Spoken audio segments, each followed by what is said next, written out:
Hey guys, it's Chelsea from The Financial Diet. And if you haven't already, do not forget to hit that subscribe button and to hit join if you want to take it to the next level and join our super secret, super amazing society at TFD. And if you have seen the title or the thumbnail of this video, which I don't know how you wouldn't if you clicked on it, you already know what time it is. And that is my favorite time of all, dissecting pop culture through a class/economic/financial lens. We have already talked about some of the greatest hits in terms of torpedoing our healthy relationship with money and class on this channel. Hits like Sex and the City and Carrie Bradshaw's comically unrealistic life. Or the phenomenon of The Real Housewives, which brought us an entire baseball team's worth of scammers, including Erika Jayne, who got her own video on the subject. But while those targets are mostly culpable for going above and beyond in the grotesque aspiration and wealth they demonstrate, one of our other big cultural touchstones for women of a similar generation, i.e. myself, that doesn't so much focus on aspiration, but focuses on the very illegitimate and honestly sometimes confusing portrayal of social class. And that's Gilmore Girls. Many of us who grew up watching Gilmore Girls felt that it was giving us a window into class dynamics that might prepare us for the real world, or make us a little bit more aware of the various dynamics going on under the surface when there are different levels of money and power in a given relationship, especially familial ones. But almost every lesson that Gilmore Girls taught us about class was ultimately extremely compromised, if not outright ridiculous. Now, Gilmore Girls broached the topic of money in nearly every episode. And you could argue that this puts it head and shoulders above other similar shows because at least it was addressing the financial elephant in the room, as opposed to shows like Friends, where we're just led to believe that struggling actors and baristas are able to afford sprawling apartments in Soho. But while money is addressed on this show, considering that its entire premise is about class differences, it's remarkable just how completely tone-deaf it was as both a piece of writing and as a broader cultural phenomenon. So let's break it down with the miseducation that Gilmore Girls gave us about money and class. So let's just start with the basics. Most working or middle-class Americans don't have rich parents or grandparents to fall back on. Gilmore Girls centers on Lorelai Gilmore, a hotel manager in her 30s raising her teenage daughter Rory in the quirky small town of Stars Hollow, Connecticut. And in the show's pilot episode, we learn that after getting pregnant at 16, Lorelai ran away from home after giving birth because she didn't want the future that her parents had laid out for her, which basically included marrying well and doing things properly. 16 years later, Lorelai goes to visit her semi-estranged parents, Richard and Emily, to ask for a favor. She can't afford the tuition for the prestigious prep school that her daughter Rory was accepted to, so she needs their help paying for it. And because that kind of money historically always has strings attached to it, this is where the show's central drama begins. Lorelai must resume a regular relationship with her parents in exchange for covering Rory's tuition, which sends Rory into a stuffy prep school where the student body comes from a very, very different background than her humble middle/working class roots. Now, in the context of the show, we are supposed to see Lorelai as a kind of noble protagonist because she left her waspy roots behind to live a life that was more true to herself. But one of her defining character traits on the show is how much she wants to have her cake and eat it too. For example, she's constantly miserable about having to go to her weekly Friday night dinners with her family, but more than happy to let them float Rory's tuition or buy her a car for her graduation because it also benefited Lorelai. So even though so many of her decisions are framed as brave and independent, she ultimately makes them because she knows and utilizes the fact that she has something cushy financially to fall back on. For instance, near the end of season 3, just as Rory is graduating from Chilton, her prep school, which again her grandparents paid for, Lorelai's father gives her some good news. Thanks to an investment that he made in her name the day she was born, she now has a check for $75,000 to do with as she wishes. We all love when that happens. You remember the first time your father came up to you and you were like, here's a $75,000 check to have fun with because I made a good investment when you were born. We love that. And almost immediately, Lorelai uses this money to pay her parents back for the Chilton tuition, even though there were many other more pressing expenses to address. It could have been put toward Rory's now college tuition, and the fact that mother and daughter were about to embark on a 3-month tour across Europe. And her parents are understandably upset about the way she handles this situation, mostly because it represents an end to the transactional and somewhat obligatory relationship that they had because of their funding of Rory's tuition. But if she was so desperate to break off these ties from her parents, which is the reasoning she gave her daughter for paying it back in one lump sum, why would she not have been saving and paying them all along? Why wait for this sudden unexpected windfall to all of a sudden care about breaking free? Also, why the you going off to Europe for 3 months if you owe all of this money to your parents and your primary motivation in life is not having to see them on Friday nights? Show me the logic. And while Lorelai's parents in this show are framed as the pinnacle of waspy, oblivious tone deafness, they are far from the only characters in the show who exhibit it. Throughout the series, it is not difficult to see Richard and Emily's privilege. Emily's never worked, for example, and there's an ongoing gag throughout the series where she can't keep a maid for very long because she continually fires them for not being able to keep up her impeccable standards. And the main reason for Lorelai's estrangement from her parents was that she felt stifled by this stuffy environment. She was giving big Rose DeWitt-bicator. She was not trying to have a life of polo matches and cotillions. As a side note, and I might actually do a video on Titanic at some point, but I would have married Cal and cheated on him.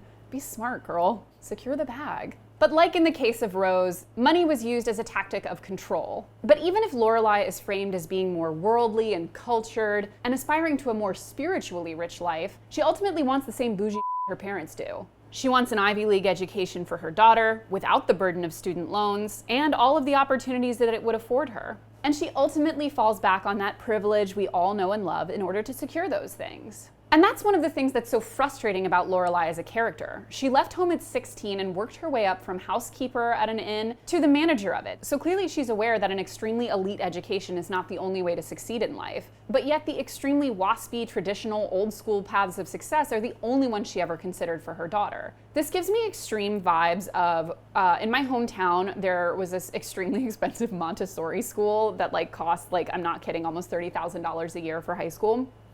And all of the kids that went there were very much aspiring artists and performers and directors and all of this stuff. And all of their parents were, of course, doctors and lawyers and executives and whatever. And around the college age, they all sowed their wild oats. They went and did a bunch of crazy shit. One of them was in a vaudeville improv group in New Orleans, which is should be banned under the Geneva Conventions as torture. But they were all basically out doing their crazy art house stuff in Bushwick, whatever. But eventually they all went back into the fold, and the vast majority of them, or at least the ones that I still can see on social media, they all ended up just getting normal, legit, high-paying jobs, because if that's where you come from, statistically, chances are that's where you'll end up. And yes, struggling, the beautiful struggle for a while feels really romantic and sweet and bohemian, but ultimately, they just want a nice apartment.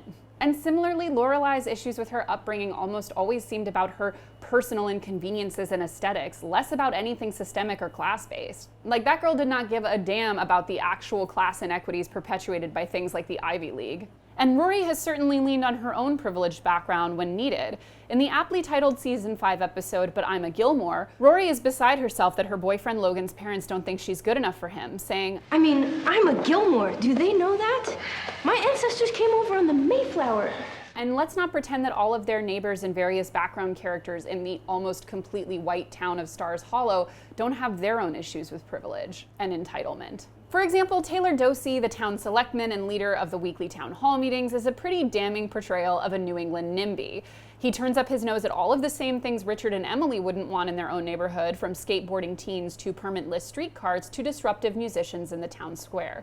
And while Lorelai and Rory may, yes, have had some working class habits, their lifestyle was nowhere near an accurate portrayal of the working class. So yes, Lorelai and Rory's lives do look different from the everyday lives of Lorelai's parents. They take public transportation, they rarely travel, and Lorelai is putting herself through business school a few nights a week while working a full-time job. But their lives in practice look radically different from working or even most middle-class Americans. There's a running joke on the show that both Lorelai and Rory eat complete crap, to the point where Lorelai thinks that she must be pregnant when she randomly craves fresh fruit.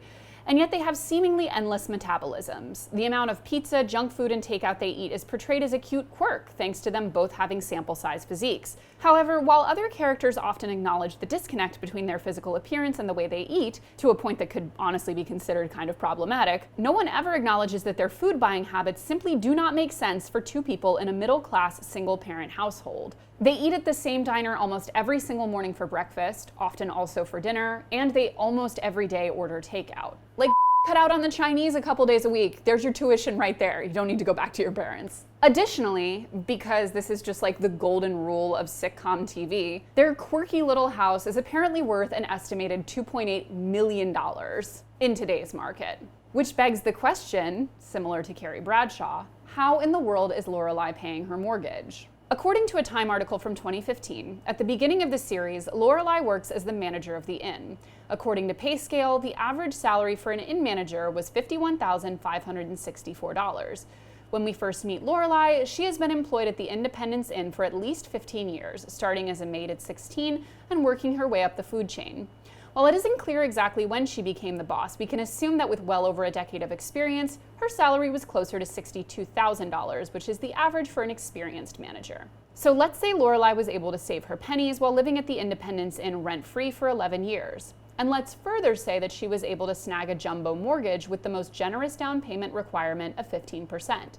Even then, that is $420,000 down, to say nothing of closing costs, which would also be jumbo. And yes, there is a chance that her salary was much more generous than the median, but that still ain't getting her anywhere near a $2 million home. And even beyond Lorelai's wealthy parents, money problems on the show are almost always deus ex machina'd away. Like so many other shows centered around privileged white women, Sex and the City, money problems on the show are often solved with an improbable, one-time fix that conveniently leaves the main characters not ever having to confront their own habits or what might have put them in that situation in the first place. Now, most of these do come from the elder Gilmores. When Lorelai can't qualify for a loan to fix termite damage in her house, yet more evidence that she definitely wouldn't be able to afford that house's mortgage, her mom co-signs a loan with her. And one of the biggest examples came in season 4 when Lorelai needed money to finish renovation on construction on the inn because she and her business partner Suki have run out of funds to pay their contractors. So after breaking down to her friend and future love interest Luke, the owner of Luke's Diner, Luke ultimately lends her the remaining $30,000 she needs with basically no strings attached.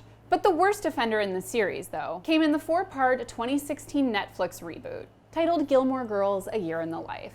Now, similar to the Sex and the City movies, it's up to you whether you consider this canon or not. I don't, but you do you. After spending the entire mini-series flailing about unsuccessfully, having all of her articles killed in progress or flat out rejected, and making zero money, now freelance journalist Rory has a brilliant idea to get back on her feet professionally and financially, which is writing a memoir about her youth titled Gilmore Girls. Now, first of all, it is beyond unrealistic to expect the advance on a debut memoir from a completely unknown writer to pay the equivalent of an actual year's salary.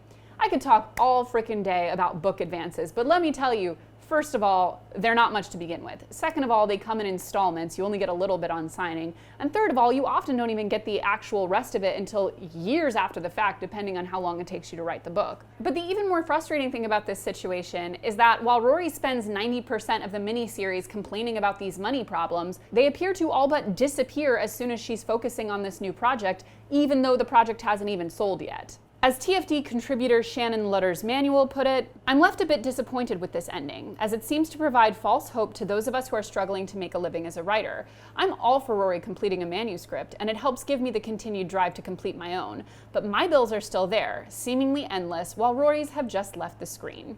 Now listen, we all have our problematic faves, and we can still love Gilmore Girls for its quirky, adorkable, pop culture reference-laden portrayal of a quiet New England town. But if we're looking for an accurate depiction of the working or middle class, especially for being a show that prides itself on giving us that, it is a big old fail.